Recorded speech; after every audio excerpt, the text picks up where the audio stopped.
ಕಾಣುವ ಗಿಡವನ್ನು ಟಿಂಚರ್ ಗಿಡ ಎಂದು ಕರೆಯುತ್ತಾರೆ. ಹೆಮಿಗ್ರಾಫಿಸ್ ಆಲ್ಟರ್ನೇಟಾ ಎಂಬುದು ಇದರ ವೈಜ್ಞಾನಿಕ ಹೆಸರು.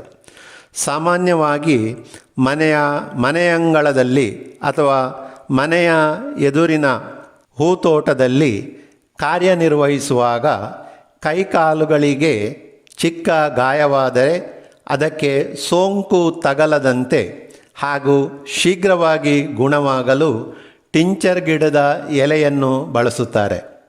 ಯಾವುದೇ ಕೆಲಸ ಮಾಡುತ್ತಿರುವಾಗ ಕೈಕಾಲುಗಳಿಗೆ ಗಾಯವಾದಾಗ ಟಿಂಚರ್ ಸೊಪ್ಪನ್ನು ತೆಗೆದುಕೊಂಡು ಅದನ್ನು ಚೆನ್ನಾಗಿ ಗುದ್ದಿ ಅರೆದು ಗಾಯವಾದ ಭಾಗಕ್ಕೆ ಅರೆದ ಎಲೆಯ ಲೇಪನವನ್ನು ಹಾಕಬೇಕು. ಅದು ಆಗ ಗಾಯ ಅತ್ಯಂತ ಬೇಗನೆ ವಾಸಿಯಾಗುತ್ತದೆ. ಅಲ್ಲದೆ ಈ ಎಲೆ ಮತ್ತು ಅದರ ರಸಕ್ಕೆ ಬ್ಯಾಕ್ಟೀರಿಯಾ ಪ್ರತಿಬಂಧಕ ಶಕ್ತಿ ಇರುವುದರಿಂದ ಅದು ಗಾಯಕ್ಕೆ ಯಾವುದೇ ರೀತಿಯ ಸೋಂಕು ತಗಲದಂತೆ ರಕ್ಷಿಸುತ್ತದೆ. ಆದುದರಿಂದ ಈ ಗಿಡವನ್ನು ಟಿಂಚರ್ ಗಿಡವೆಂದು ಕರೆಯಲಾಗಿದೆ. ಗಾಯವಾದಾಗ ಪ್ರಥಮ ಚಿಕಿತ್ಸೆ ಮಾಡಲು ಇದು ಅತ್ಯಂತ ಬಹುಪಯೋಗಿ ಔಷಧವಾಗಿದೆ.